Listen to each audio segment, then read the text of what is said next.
शिंदखेडा तालुक्यातील नेवाडे येथील ग्रामस्थ आज जिल्हाधिकारी कार्यालयावर आलेले आहेत। सुमारे 200 ते 300 हे ग्रामस्थ आहेत, त्यात महिला आहेत, पुरुष आहेत, ज्येष्ठ नागरिक आहेत।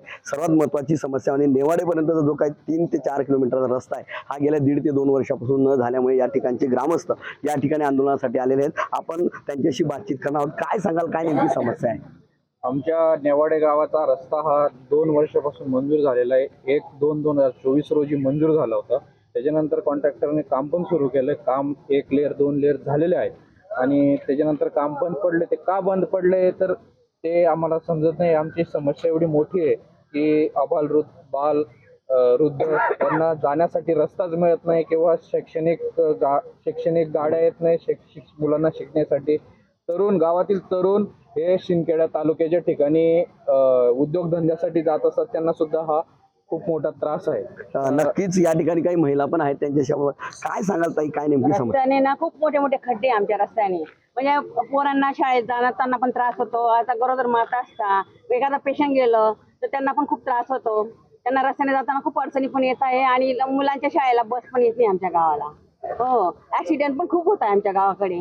नक्कीच अजून काही ग्रामस्थ आहेत, त्यांच्याशी बातचीत करणार। दादा, काय सांगाल, काय नेमकी समस्या आहे?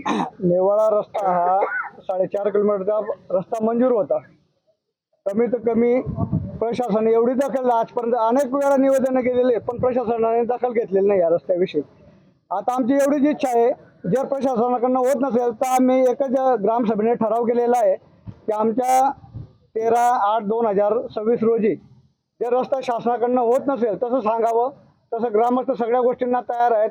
जर रस्ता झाला नाही तर आम्ही पुढच्या उपोषणाला बसू, एवढी दक्षता घ्यावी। नक्कीच या ठिकाणी आपण काय म्हणाल, नेमकी काय भूमिका, काय ठराव काय करणार निवडणुकीच्या निवडणुकीच्या संदर्भामध्ये आम्ही गावाने ठराव केला आहे की येणाऱ्या निवडणुकीमध्ये बहिष्कार टाकू आम्ही। या ज्या बी निवडणुका असतील, जिल्हा परिषद असो, पंचायत समिती असो किंवा ग्रामपंचायत असो, येणाऱ्या निवडणुकीवर पूर्ण गावाने ठरवलंय की बहिष्कार टाकणार आहेत।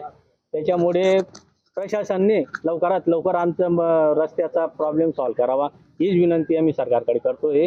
तात्काळ आमचे 4.5 किलोमीटर रस्त्याचा प्रॉब्लेम दूर करावा, हीच आम्ही सरकारकडे मागणी करतोय। नक्कीच हा जर रस्ता झाला नाही तर येणाऱ्या जिल्हा परिषद निवडणुका असतील किंवा ग्रामपंचायतच्या निवडणुका असतील, यावर आम्ही बहिष्कार टाकणार अशी भूमिका या गावकऱ्यांनी घेतलेली आहे। मनीष मासोळे, TV9 मराठी, धुळे।